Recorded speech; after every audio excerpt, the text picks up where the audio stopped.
Married couples who have sex regularly live longer, they enjoy a deeper connection, and let go of annoyances more easily. So why don't husbands and wives have sex more often? Well, take a look. The Bible tells us that God created sex as a gift to bond a married couple together. But today's culture has corrupted God's plan.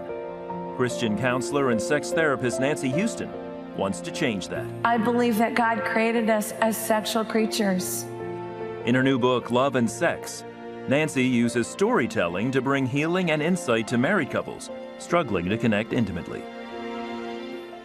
Please welcome to the 700 Club, Nancy Houston. It's great to have you here. Thank you. It's so great to be here with you, Terry. Well, Nancy, obviously God had a plan for all of this, and though we know that procreation is a part of that plan, there are other deep meanings to intimacy with husband and wife, and our culture seems to have just attacked that unmercifully.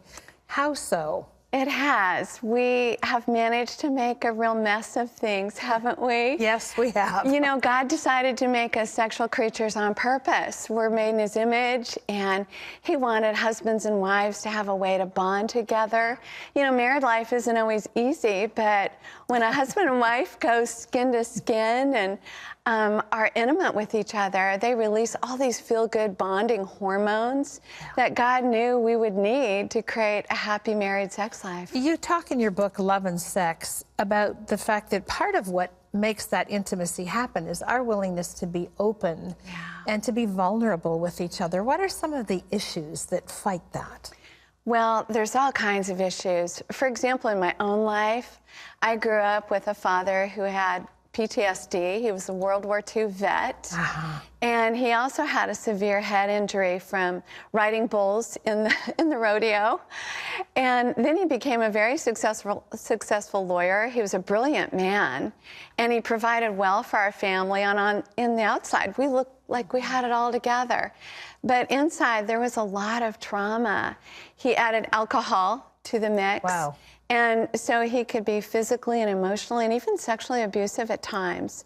So I grew up with a lot of trauma. And it wasn't until I was older that I kind of had to come face to face with my trauma, because it was keeping me from really living the life that God had for me. Well, sure. And how did you find healing for yourself? And part of what God, you know, the Bible says He takes what the enemy meant for evil and works it to good. And so here you are today as a sex therapist. But in order to do that, you had to work through some of your own personal issues. How did you do that? I really did have to work through that. You know, I got help. Because none of us can do this by ourselves. We really need help. And, you know, I think what people do is we keep our sexuality separate from our spirituality. We keep it separate from God. We think, oh, God, this part of me is too dirty, too shameful. I've made mistakes that I'm embarrassed about. And so I'm just going to keep that separate from you. And I think what we know about God is He's like, come to me. Bring me all of your troubles. Bring me all of your heartache. You know, it's during this time when I was really healing that I just meditated on Isaiah 61, where Jesus said, I came to heal the brokenhearted. And who hasn't had their heart broken? You know, I think we don't get very much sexual guidance growing up. And now that we know our brains are not fully developed until we're at least 25, we can all make a lot of sexual mistakes. And then we feel shameful and we feel bad about ourselves. So we go into hiding, just kind of like Adam and Eve at the fall. That was their first response. Yes, we're still doing it, aren't we? Well, talk about some practical ways that people can enhance intimacy in their life, maybe move past the kind of things that they've done that they are ashamed of or that have hindered them being healthy sexually. What are some positive things we can do? Well, I think first of all, if you need some help, don't be ashamed. Ask for help. Put some good people around you and some people who will love you and be safe for you, where you can start opening up and telling your stories.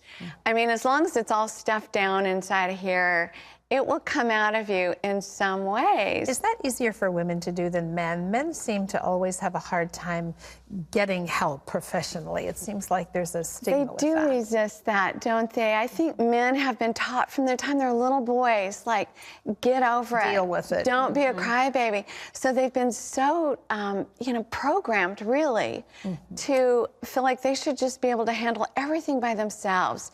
And nobody can do that. Jesus surrounded himself with people. He knew he couldn't do life alone, even though he's deeply connected with the Father. So we need this relationship, but we also need people to get healthy. And, I always say to people, get somebody safe around you. I hope the book will be a guide to help people work through whether there's sexual trauma like I had, or if there's porn issues, because that's a big issue. Sure, boy, we've heard about that. Haven't we? Big issue in today's Drug marriages. for the brain, right? Yes, That right. alters People things. are medicating. Husbands and wives, men and women, not even husbands, men and women just think differently, we respond differently, sex has a different meaning to us. How do you suggest husbands and wives kind of bring that all together in a meaningful way?